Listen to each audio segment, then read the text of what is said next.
Hello, and welcome to Trans Truth, the podcast dedicated to dispelling myths, fear, and ignorance about transgender people. Along the way, we'll be sharing items of interest to the transgender community, from political and news events to health, fashion, and beauty.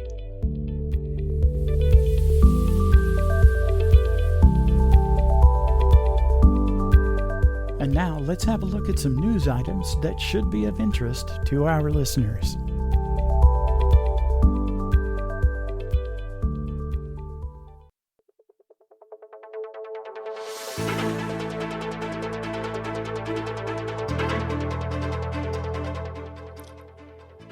Business Insider reports that a group calling itself Do No Harm is behind many of the anti-trans laws that have been considered and passed in many states during this legislative session.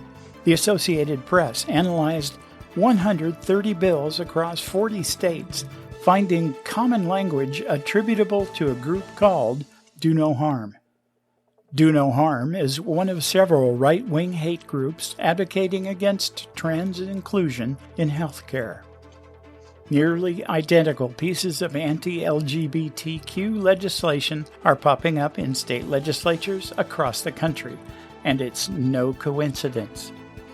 From bathroom bills to Don't Say Gay legislation, lawmakers pushing restrictive policies are creating a patchwork of legal, anti-trans, anti-queer discrimination across the country.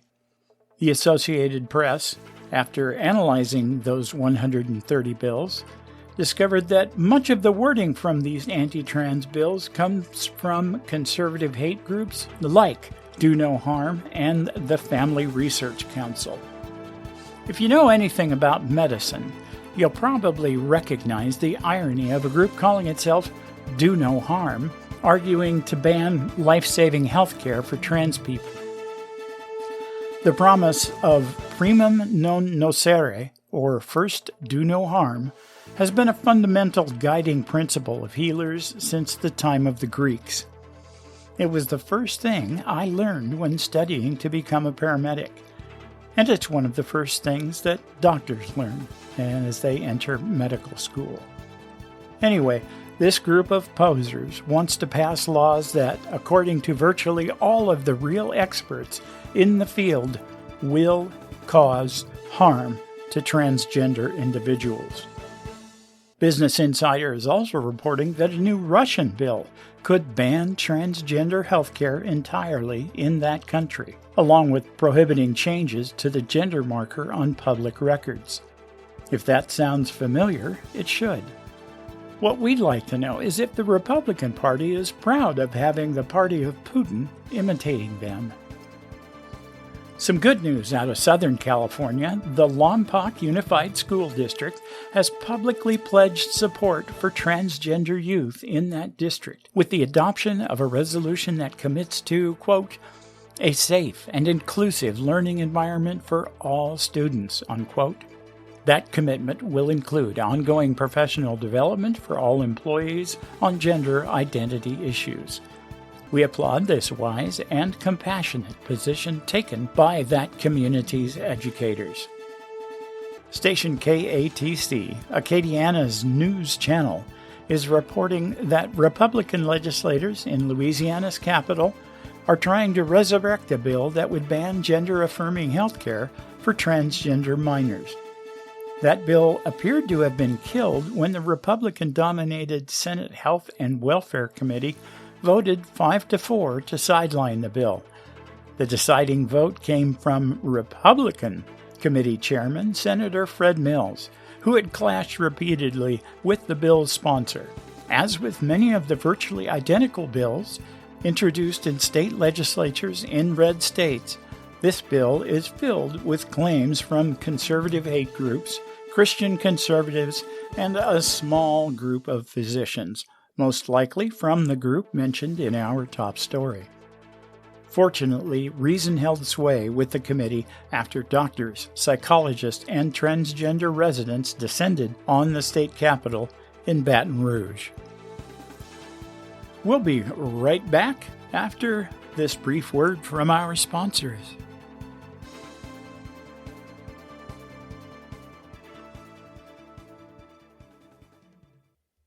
Welcome to this very special episode of Trans Truth. I am your host, Kelly Nelson. Jerry Ann is on assignment. We've been talking a lot lately about the fear-mongering being done by the Republicans at the state level, introducing and passing legislation intended to make life difficult or impossible for transgender people. Up until very recently, I've been saying that this is nothing more than a cruelly cynical strategy to motivate their base. Another think of the children appeal to fearful and ignorant voters. But as I've studied what's happening, with an eye towards history, I fear that this may be the early stages of a much darker path for our society. Anyway, I should also point out that I do not use those words, fearful and ignorant, in a derogatory sense. Yes, there are those who are willfully ignorant and who are fully deserving of all the derision that can be heaped upon them. But most of those I refer to as fearful and ignorant are, in a very real way, crippled by their fears of something they know almost nothing about. Cognitive dissonance makes it almost painful for them to even consider information that conflicts with their comfortable worldview. So fear-mongering has been a remarkably effective strategy to get out the rube vote. And indeed, there are now a handful of studies that appear to indicate that there is a group of the population who actually need an authority of some kind to let them know what is right and what is wrong. The tragedy, of course, is that there are those who understand this and are willing to exploit it. Joseph Goebbels, Hitler's minister of propaganda, famously said, "Propaganda works best when those who are being manipulated are confident that they are acting on their own free will." It's worth noting here that, in the context of conversations about transgender and drag groups, there is already a built-in bias amongst a majority of the population who genuinely believe that it's just common sense that gender is the same as biological sex. We'll be talking more about that finding in an upcoming episode. Anyway, given that pre-existing bias, a good propaganda campaign already has a head start. Unfortunately, I can't provide attribution for the source of this, but I recently came across the 9 fundamental principles of propaganda, which should ring familiar to anyone who's been paying attention. Number 1, the big lie. Always choose the big lie over the small. The masses will believe it more readily. 2, focus. Use only 1 or at most 2 selling points. 3, repeat. Use them over and over until even your enemies know them by heart. 4, blame. Never waver. Acknowledge no doubt. Always blame. Never credit the other side. Debase, defame, dehumanize. 5, provoke. First attract attention, then appeal to emotions. 6, crisis. Shades of gray don't work. Issues must be life, death, good, evil, freedom, slavery, love, hate. 7, emotional symbols. Good slogans have no literal meaning, only a strong emotional appeal. 8, pander. Ignore intellectuals and reasonable arguments. Target the unthinking masses with powerful emotional pitches. And 9, no limits. Ignore all moral limits whenever you deem it useful. This political strategy, and the propaganda techniques being employed to sell it, is chillingly similar to that employed, with similar remarkable effectiveness, in 1930s Germany. Oh, I can hear it now. The cries of, "Foul! She's bringing up Hitler!" So at this point, I should note that as a veteran of online forums since way before there was a commercially available internet, I'm talking CompuServe and Usenet, so get off my lawn and go Google those terms. Back in the days of yore, an attorney and author, Mike Godwin, came up with what has become known as Godwin's Law. Godwin's Law holds that the longer an online discussion goes on, the probability of a comparison to Nazis and/or Hitler approaches certainty.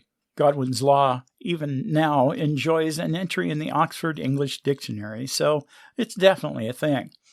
And generally, it's true. The reckless use of hyperbole in an online debate is almost always a total rookie move. That, however, may no longer be entirely true. Even Godwin himself noted in 2015 how Donald Trump was being compared to, you guessed it, Nazis and Hitler. Said Godwin, "If you're thoughtful about it and show some real awareness of history, go ahead and refer to Hitler when you talk about Trump or any other politician." As an armchair historian and online debater of some 30-plus years' experience, I am keenly aware of history and how it appears that it is being repeated. Here's some thoughts on invoking Nazis, Hitler, and other hyperbolic claims. First of all, no, there are no ovens, no gas chambers, nor any calls to literally exterminate us. So, referring to the right-wing nuts campaign to make us disappear as genocide is a bit over the top. Nuance is all too often lost on the masses, so invoking images of the Nazi death camps at this point only works against us. I have been involved in an ongoing debate with an online friend about such hyperbole. She's of the opinion that we should be referring to the GOP's anti-trans state legislative campaigns as genocide. I am of the opinion that it's not that, yet, and that calling it that, according to Godwin's law, damages our credibility. This is not to say that they aren't doing many of the same things the Nazis did in the early 1930s. They are, and I consider it not hyperbolic in the least to make some specific observation about those similarities. We're going to dive into the chilling similarities in a bit. In the interest of presenting both sides to the "is it genocide or not" question, I refer you to an article published by the Lemkin Institute for Genocide Prevention, entitled Statement on the Genocidal Nature of the Gender-Critical Movement's Ideology and Practice. That is a mouthful.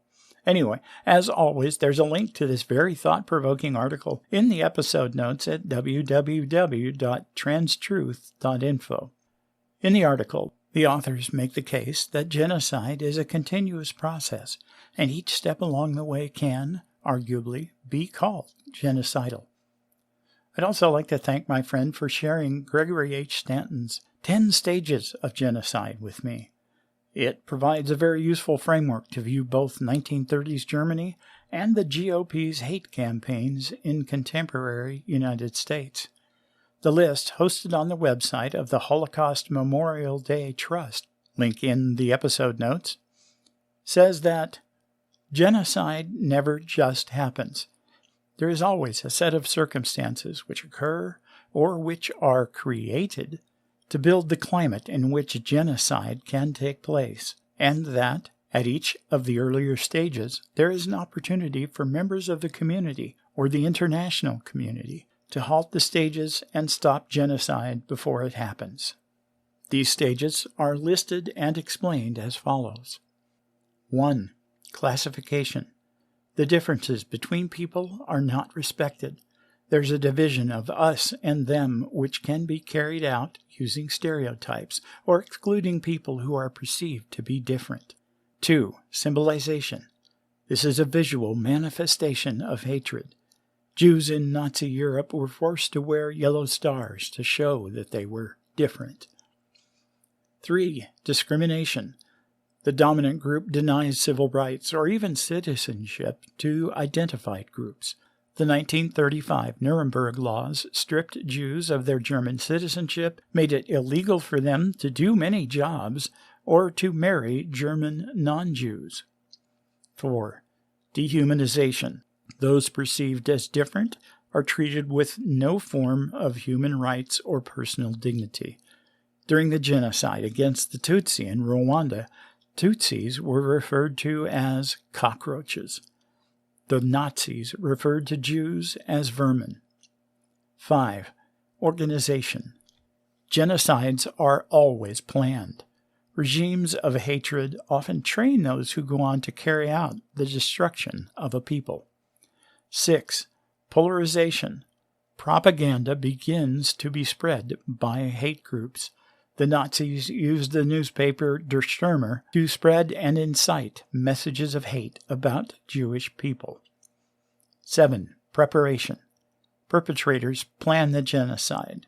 They often use euphemisms, such as the Nazis' phrase, "the final solution," to cloak their intentions.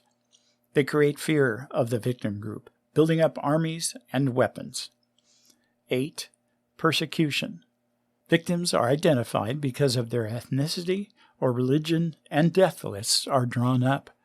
People are sometimes segregated into ghettos, deported, or starved, and property is often expropriated. Genocidal massacres begin. 9. Extermination. The hate group murders their identified victims in a deliberate and systematic campaign of violence. Millions of lives have been destroyed or changed beyond recognition through genocide. 10. Denial. The perpetrators or later generations deny the existence of any crime. In an article published at wearequeeraf.com, Marty Davies tells us that 90 years ago, this month, on the 6th of May, 1933, the world's first transgender clinic was broken into and occupied by Nazis. The article is a fascinating read, and I highly recommend it to our listeners to make time to read it.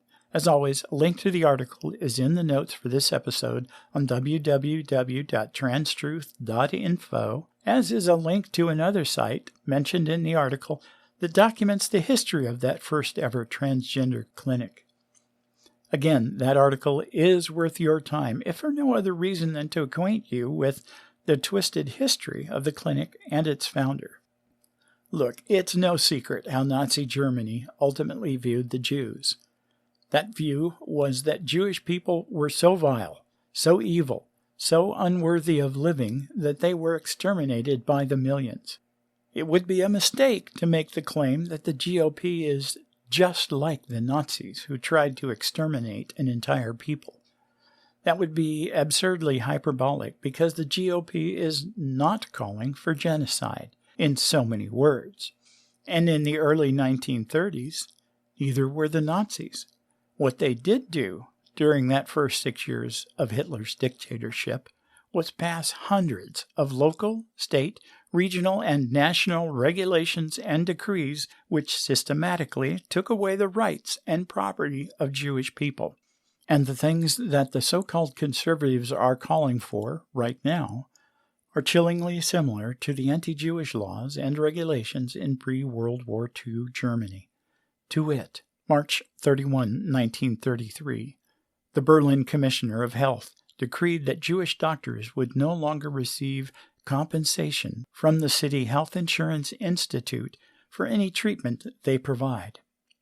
In 2023, in multiple states, the GOP is attempting to ban the reimbursement for any evidence-based, gender-affirming care for minors and, in some cases, even for adults, or to ban those medical treatments outright. April 1, 1933, the superintendent of Berlin Public Schools orders the immediate dismissal of all Jewish educators. Today, we have Don't Say Gay laws, book bans, and other restrictions on anything that might tell a truth about anything that makes so-called conservatives uncomfortable.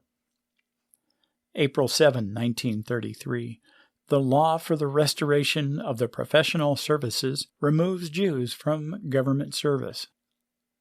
Today, legislators daring to speak truth to anti-transgender laws are silenced. Riot police are used to keep protesters from being heard in state legislatures. And Republican legislators routinely break procedural rules to avoid mandatory periods for public comment on their anti-trans legislation. April 7, 1933, Jewish lawyers are forbidden from being admitted to the bar. April 25, 1933, the sports commissioner of the Reich issues rules forbidding Jews from membership in athletic teams or clubs. In 2023, Republican-sponsored legislation in multiple states will ban transgender athletes from competition. May 13, 1933. Jews may change their names only to other Jewish names. July 14, 1933. The denaturalization law removes the citizenship of naturalized Jews and other undesirables. In 2023, Republican legislation in multiple states will outlaw gender marker changes on birth certificates and other legal documents. In 2023, Florida Governor Ron DeSantis, in a flagrant violation of federal privacy laws, is requesting information from public colleges about students who have sought hormone treatments or gender confirmation surgery. October 4, 1933. Jews are banned from making editorial posts. March 5, 1934. The Ministry of the Reich for Popular Enlightenment calls for any performance by a Jewish actor to be outlawed. And today, drag performances are being outlawed.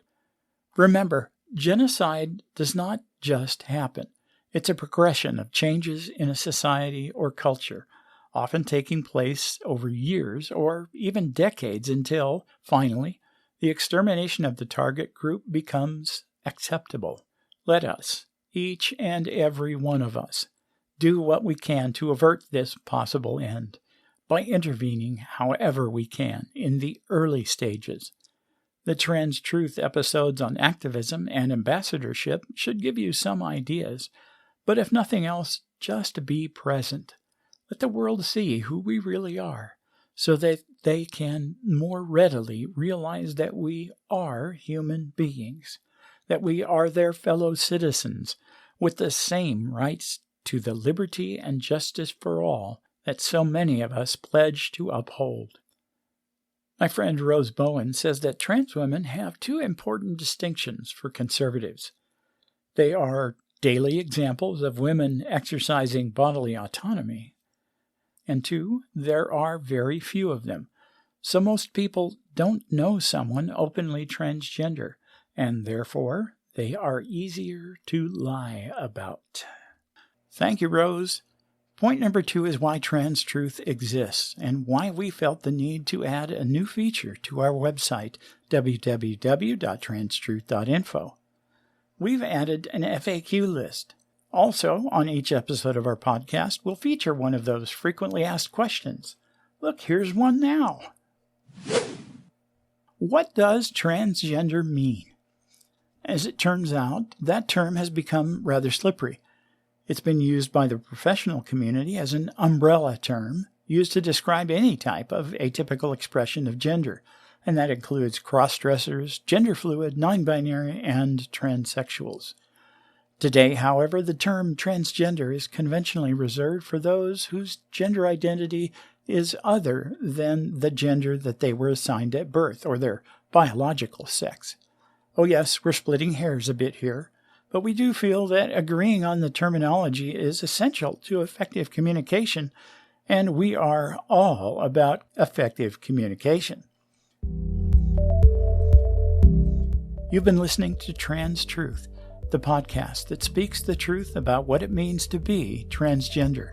We hope that you have found this episode to be informative and enlightening, whether you're transgender yourself, you have a friend or loved one who's transgender, or especially if you're simply looking forward to understanding more about the transgender experience. If you have any questions or comments, please feel free to reach out to us at www.transtruth.info. That's .info. This podcast is copyright 2023 Trans Truth.